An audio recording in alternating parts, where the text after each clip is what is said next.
तो आप कितना ज़मीन उनको दिए? पूरा एकड़ ले लिया, 6 एकड़ 25 डिसमिल। अच्छा, और एग्रीमेंट क्या हुई थी? 26,15,000 रुपये प्रति एकड़ के हिसाब से। और 6 एकड़ आपने दे दिया उनको। जी। और रजिस्ट्री किसको किया आप? रजिस्ट्री उसने टुकड़े टुकड़े में करवाया, प्लाटिंग करके। ये बात उसने मुझे नहीं बताई। मुझे एक बात बताइए कि भूमि को भूखंड किया गया, किसान से ही रजिस्ट्री आप करवाएं, कुल मिला के आप मार्केटिंग कर रहे थे।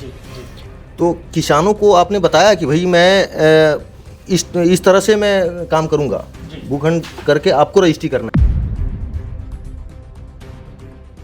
जब हम केस लड़ रहे हैं भैया, 5 साल से हम पीड़ित हैं। किस चीज़ के लिए केस लड़ रहे हैं? बच्चे का ऑपरेशन के लिए हमने जायदाद को बिगाड़ा था। ये हमारी पुश्तैनी जायदाद। ये पूरी तरह निराधार बातें हैं और एक सिंडिकेट बनाकर मुझे कहीं ना कहीं कुछ प्रकरणों में फंसाने की कोशिश की जा रही है। तो फिर वो बार बार ऐसे एक दो नहीं, सभी के सभी क्यों बोल रहे हैं?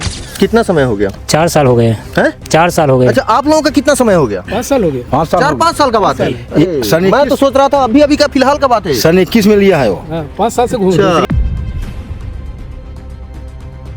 अब आप देखिए, ये मेरे से नगद भी लेकर गए हैं, कई बार चेक लेकर गए हैं, जिस चेक का देखिए फोटो भी है, फोटो पकड़े हैं तिवारी महाराज।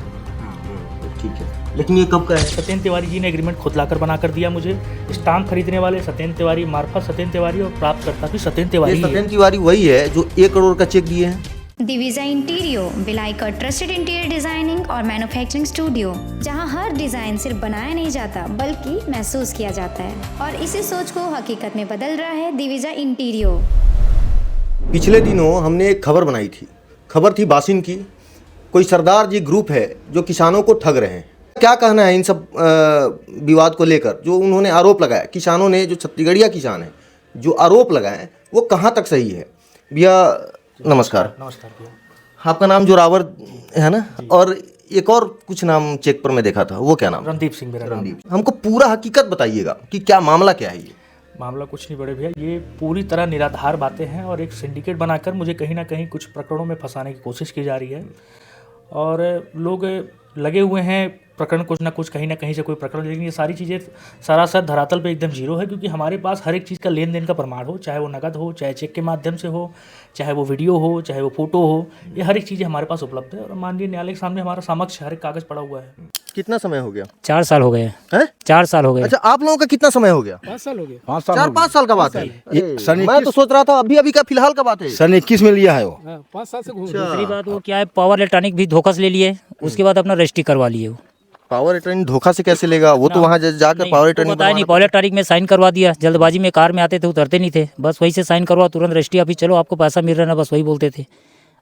अच्छा, ये जो आप लोगों का एग्रीमेंट हुआ, ये कब हुआ है? अब वो एग्रीमेंट मेरा हुआ है 2023 में, 24/4/2023 में। एग्रीमेंट की कॉपी है, मैंने हाईलाइट किया हुआ है, 24/4/2023 का एग्रीमेंट है।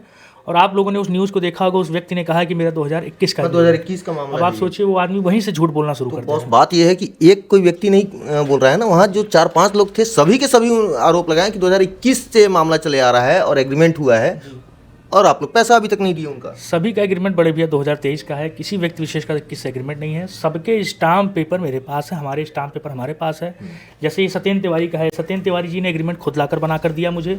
स्टाम्प खरीदने वाले सत्येंद्र तिवारी मार्फत सत्येंद्र तिवारी और प्राप्तकर्ता भी सत्येंद्र तिवारी। सत्येंद्र तिवारी वही है जो 1 करोड़ का चेक दिए हैं। जी, जो 1 करोड़ का चेक की बातें कर रहा है, जबकि मेरा चेक वो चोरी करके ले गए हैं, बदनीयत भर जो है वहाँ से चोरी करके लेकर उस चेक को लगाया 1.5 साल बाद। और 1.5 साल बाद हमें खबर आई कि हमारा चेक जो है सत्येंद्र तिवारी ने चोरी करके रखा हुआ है। चेक चोरी हो जाएगा और आपको पता नहीं चलेगा?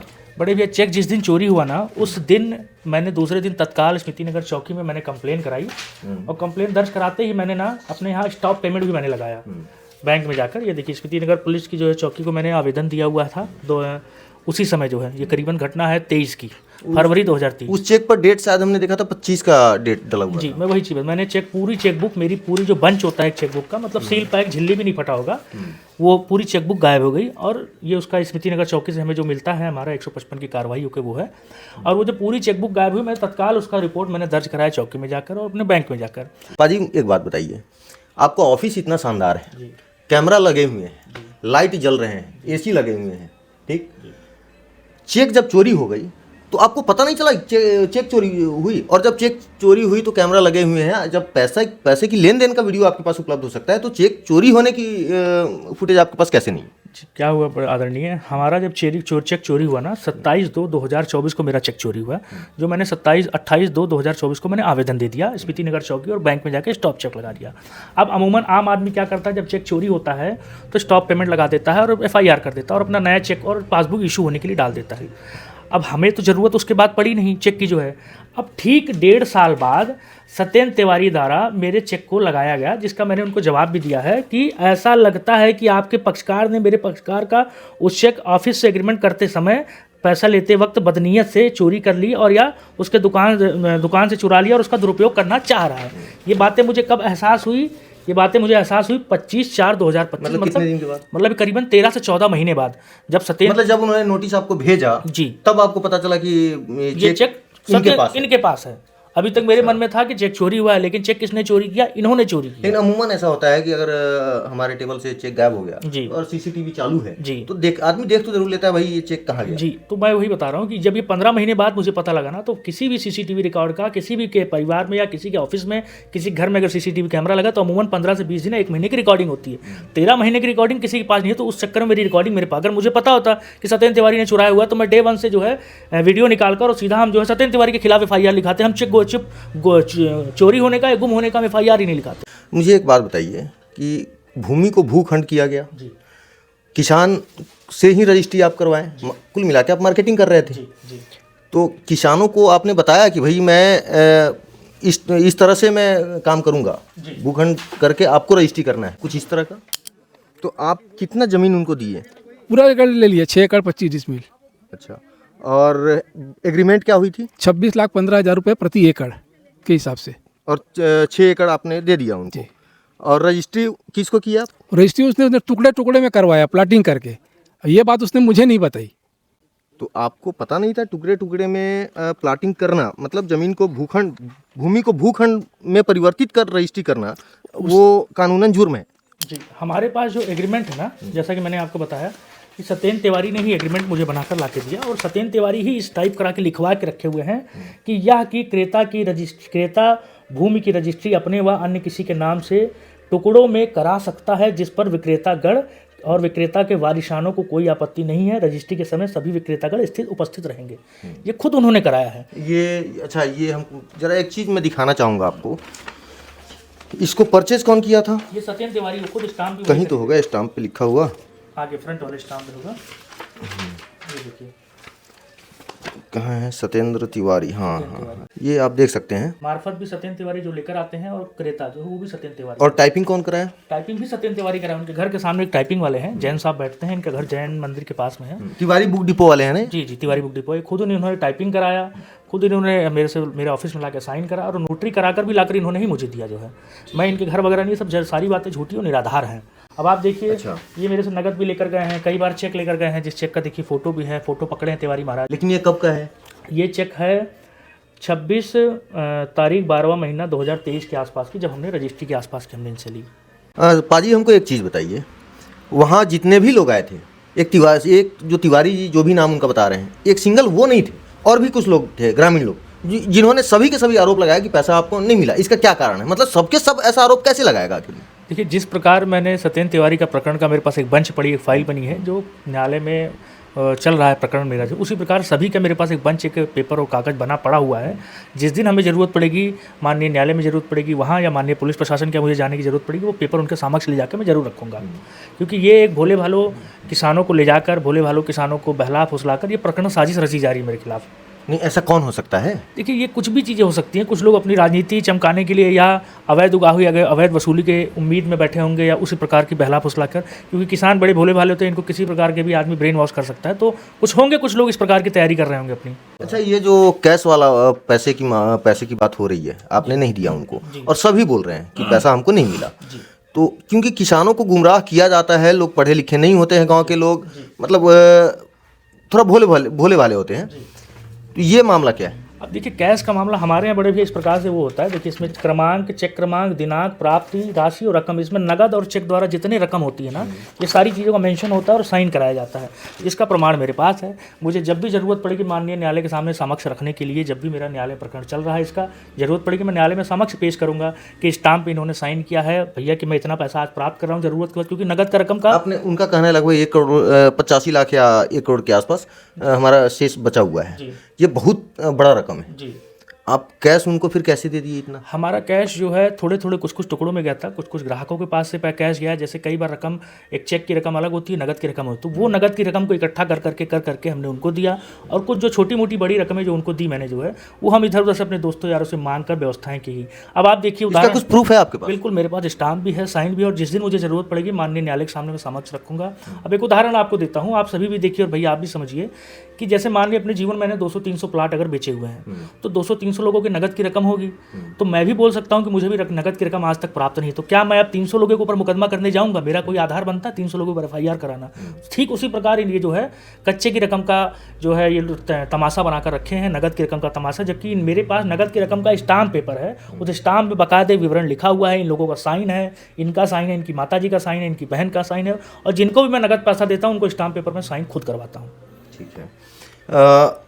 क्या वो कुछ आपके पास प्रूफ है नगद वाला, जो वीडियो की एक बात कर रहे थे आप? वीडियो है मेरे पास? वीडियो है मेरे पास जो है, मैं वीडियो आपको दिखा दूंगा जो है, ये नगद वीडियो भी प्राप्त करते हुए हैं, स्क्रीन पर चल रहा होगा, देखिएगा। जी जी दूसरी बात कि ये जो प्लाटिंग आप लोग करते हैं, जी क्या किसानों को सारी चीज़ों को, सारी बातों को बता कर करते हैं? जी बिल्कुल अवश्य। हमारे यहाँ जो भी हमसे जब कोई सौदा या व्यापार या किसी व्यक्ति विशेष का होता है, तो हमारे यहाँ हर एक चीज़ें एग्रीमेंट में लिखी होती है कि आज दिनांक से हम, जैसे एक देखिए महाराज का ही एग्रीमेंट है, इसमें लिखा हुआ है इकरार की गई भूमि पर पेड़ पौधे लगाकर अपना काम कर सकते हैं जिस पर विक्रेतागण की पूर्णतः सहमति। मतलब सत्येंद्र तिवारी जी ने खुद एग्रीमेंट बनवा कर मुझे ला कर दिया और खुद सहमति दी कि हाँ भैया आप सारा काम कर सकते हैं। मैं इसीलिए शुरू से कहा आपसे बड़े भैया कि जितनी बातें हैं सारी निराधार बातें हैं। कहीं ये फर्जी तो नहीं? बड़े भैया वही स्टाम्प उनके पास भी, वही स्टाम्प मेरे पास भी है, हमारे में कुछ तो फर्क आ जाएगा। और ये कोर्ट में अभी क्या चल रहा है? कोर्ट उन लोग बताते हैं कि कोर्ट में हम जा रहे हैं 9 तारीख को पेशी है, कुछ इससे बता रहे हैं। अब चूंकि क्या हुआ है कि कोर्ट में हमारा सत्येंद्र तिवारी का प्रकरण लगभग 1.5 से 2 सालों से चल रहा है। अब ये 1 करोड़ का मामला, 1 करोड़ का मामला, अब सारी चीज़ें बोलते हैं, लेकिन इन बातों को कोई आधार नहीं है। कोर्ट में जब ये जाते हैं वहाँ पे इनका कागज़ स्टैंड नहीं होता है, कागज़ इनका सपोर्ट नहीं ले पाता है, तो ये वहीं हार जाते हैं। अब ये बदनीयत दर से मेरे चेक चोरी करके रखे हुए थे, तो ये चेक के हिसाब से अपना लेके लगे हुए हैं, उस हिसाब से जो है, क्योंकि कोर्ट में अगर आपको सिविल में जाना ज़मीन का प्रकरण लेकर, तो 12 से 13% आपको वहाँ पे चालान पटाना पड़ता है। तो वो 12-13 लाख रुपये, अगर वो 1 करोड़ का क्लेम करेंगे तो 12-13 लाख 14 लाख रुपये हो जाएगा, जो कि ये पैसा देना नहीं चाहते हैं। अब ये मेरा चेक चोरी करके रखे थे, वो चेक बाउंसिंग का प्रकरण मेरे ऊपर लगाया हुआ, जिसका भी मेरे पास हर एक चीज़ का आधार है। 1.5 साल पहले मेरी चेक चोरी हुई, 1.5 साल बाद आप चेक लेकर लगा रहे हो खाते में, तो स्वाभाविक सी बात है, चेक चोरी हुई तब गुमनाम था, अब आपने चेक लगा दिया तो मुझे एक नाम दे दिया कि भैया आप चोरी करके ले गए। साबित तो यही होता है ना, चेक आपने लगाया तो स्वाभाविक सी बात है चेक चोरी। आप इतना कैश किसी को दे कैसे सकते हैं? देखिए बड़े भैया, आप तो पढ़े लिखे हैं, समझदार हैं, जानते होंगे, नियम कानून को भी समझते होंगे। जी देखिए बड़े भैया क्या होता है, अगर उनको लेने में कोताही नहीं है तो मुझे देने में भी कोताही नहीं। और रही बात कैश, मैंने नहीं दिया कैश। हमारे जब रजिस्ट्रियाँ होती है ना, जो टुकड़ों में रजिस्ट्री की मैंने आपसे बात की थी ना, तो उसमें जो कैश की रकम जाती थी बराबर, ये देखिए टुकड़ों में जो रजिस्ट्री की बात हुई है ना, वो कैश की रकम बराबर उनके पास थोड़ा थोड़ा करके जाता था, और बचे हुए कुछ रकम मैंने उनको दी, जो उन्होंने उनके मांगने पे, उनके रिक्वेस्ट करने पे, उनका पूरा सहपरिवार रिक्वेस्ट किया हमसे, और उन्होंने जिस दिन पावर लेना था अपने परिवार से, तो उस दिन उन्होंने कैश, वो और उनकी सिस्टर, उनकी माता जी हमसे लिए और अपना हिस्सा अलग किया, और उस दिन पावर अपने बेटे से। जो ज़मीन का जो टुकड़ा हुआ,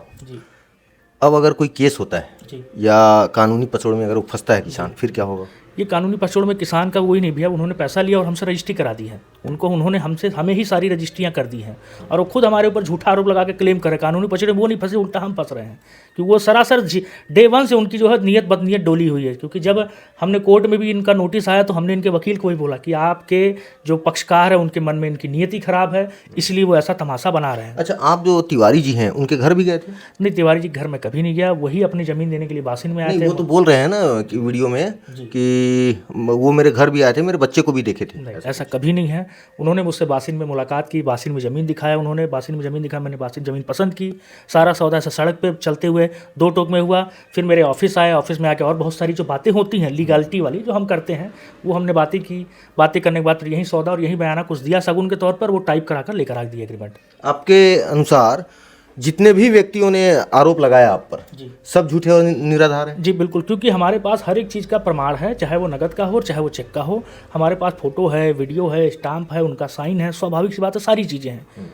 और चाहे प्रशासन हो चाहे माननीय न्यायालय हो, सभी लोग ना कागज़ देखते हैं। और मैं उन चीज़ों को लेकर काफ़ी परिपक्व हूँ, क्योंकि मुझे इस चीज़ का अंदेशा था, आज नहीं 2 साल 3 साल बाद ये लोग की बदनीयत कभी डोली या मेरे खिलाफ षड्यंत्र हुआ या कुछ भी चीज़ें हुई, तो उस चीज़ को मैं संभाल कर रखा हूँ, जो चीज़ें आज मुझे बुरे वक्त में मेरे काम आ रही है। ये थे जोरावर जी, जो सरदार जी ग्रुप से चलाते हैं, अपना नेहरू नगर में इनका ऑफिस है। हमने सोचा कि एक तरफ का तो हमने खबर दिखा दिया, लेकिन हकीकत क्या है जब तक दूसरे जगह से पता आप बात नहीं करेंगे पता ही नहीं चलेगा। अब इनका पेपर देखने से ये समझ में आ रहा है कि ये सही बोल रहे हैं। उनका बात पेपर तो हालांकि वो नहीं दिखा पाए, सिर्फ चेक दिखाएं। अब उनके बातों से लग रहा है कि वो पीड़ित हैं। ये मामले अब न्यायालय पहुंच गए हैं। अब देखना है कि ये होता क्या है, क्योंकि किसान भी देखने में पीड़ित लग रहा है। जो बयान उन्होंने दिया है वो आपने देखा होगा, नहीं अगर देखा हो तो पिछले वीडियो को आप देख सकते हैं। अब इन्होंने जो पेपर दिखाया है स्क्रीन पर आपने देखा होगा, वीडियो भी स्क्रीन पर देखा होगा, पैसे की जो लेन देन हुई है। अब कानून क्या कहता है, जज क्या बोलते हैं, क्या ऑर्डर निकालते हैं, ये तो बात का विषय है।